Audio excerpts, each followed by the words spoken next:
Hi, it's me. Mark Orwoll is at it again, and this week, my brain hurts. Stick around and I'll tell you why. Let the swing begin. Mark Orwoll is at it again, and that cat is swinging. Yeah, that cat is swinging. The party don't stop when Mark... Question. Where does Orwoll want to go on his next misadventure? You know, I love beer and cuckoo clocks, so of course Germany. I've never been to central China, so of course to there. And I called Northern California home for many years, so why not? There's a reason I'm telling you this, and it will occur to me by the end of this episode, I'm pretty sure. But the point I'm trying to make is that I once took a biometric travel test called the Seeker Project, underwritten by Accor Hotel's former loyalty program, Le Club Accor. I wanted to take the test again to see if my travel preferences have matured, shall we say, in the intervening years. But before I figured out how to do that, I looked at my notes from the original test.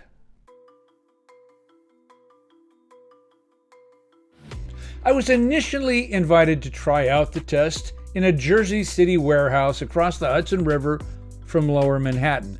This, of course, as you know, is the fabled part of New Jersey where, according to the much-loved tradition, wise guys dump stiffs after they've been whacked. A wristband monitor was attached to my right arm, and a brainwave sensor placed around my forehead. Basically, I looked like a cyborg or a replicant or one of those other creatures from a Philip K. Dick novel. At this early stage, I wasn't at my best. Nervous, actually. I followed a curving corridor to a round, darkened room with a vast flat screen monitor on the wall. At the ferrofluid station, I was directed to place a magnetic magnifier onto a screen and move it around.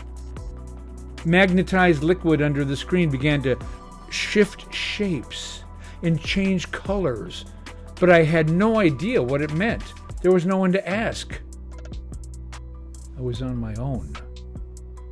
Next came the motion station, where my body's movements caused a wild array of formless colors on the screen in front of me to leap about, sort of like when I dropped acid at Winterland during an October 1974 Grateful Dead concert.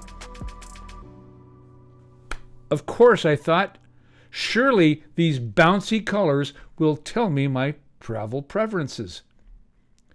The more forcefully I swung my arms, the farther I could push the colors onto the other screens that encircled me. But what was it measuring? My, quote, ability to push color?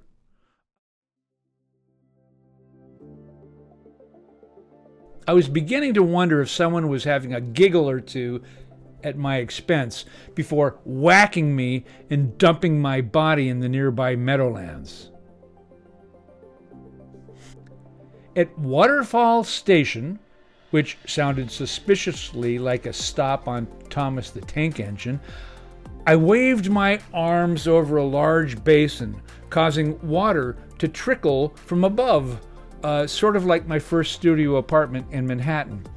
As I moved my arms with greater urgency, the trickle became a downpour, also like my first New York City apartment, with a roar like a mountain cascade. The Pillar Station, which sounded suspiciously like a stop in the Johnny Wad Holmes classic, The Pillar Station, offered 5 columns: wood, glass, stone, ceramic, and brass, each about 18 inches tall. Grasping the various columns created sounds and images, trees and mountains for this pillar, clanging railroad bells and trestle bridges for that one, humming sounds and splashes of color for another. Lastly, I stood in the center of the room as a changing variety of images was projected around me. A pretty woman smiling, a mountaintop forest, surfers, children playing, young adults at a nightclub, urban skylines, pristine lakes, sunsets, motorcycles, and on and on and on. Apparently, my biometric headset was recording my reactions to the images. Quote, pretty women, score 100. Forest, no, he still wants the pretty woman. Pristine lake, he keeps trying to get back to the pretty woman. And then, darkness. I was pretty sure this was where the hitmen planned to whack me and dump my stiff in an alley. Instead, the names of 3 destinations appeared on the screens. After a minute, I returned to the entrance and received a printed psychograph, a colorful representation of my personality traits, and a score sheet on the 6 criteria being measured: rustic versus modern, introversion versus extroversion, rural versus urban, relaxation versus adventure, family versus romance, cold versus hot. Apparently, I have a multicolored brain and a tendency to choose pretty women over other options. It sounds like we made this up, but we didn't, said a woman named Rachel, who helped develop the test. She was sounding pretty desperate, actually. There's science behind this, pleaded her colleague, Rosie, also sounding desperate. My results, according to the psychograph, ranked high in adventure, extroversion, that is being around others, and family, of course. I was right in the center of rustic and modern, rural and urban, hot and cold. Okay, not bad. Kind of like a middle-of-the-road Democrat with a minor police record. You are drawn to old-world charm, said my results summary. You draw energy from your surroundings and are seeking an escape full of adventure where you'll be immersed in culture. You place great value on your family relationships, and you really think about pretty women a lot. I would dial that back if I were you. Yep, that's me, all right. Also, the results continue, be careful when you step outside the warehouse, especially if you see a black Lincoln with 3 tough guys in it. Since I gave away the punchline in the lead to this episode, you already know my destinations based on the pitter-patter of my fluctuating brain waves. Germany, Northern California, and Central China. The time had come for me to do it again, to see if my brain had changed.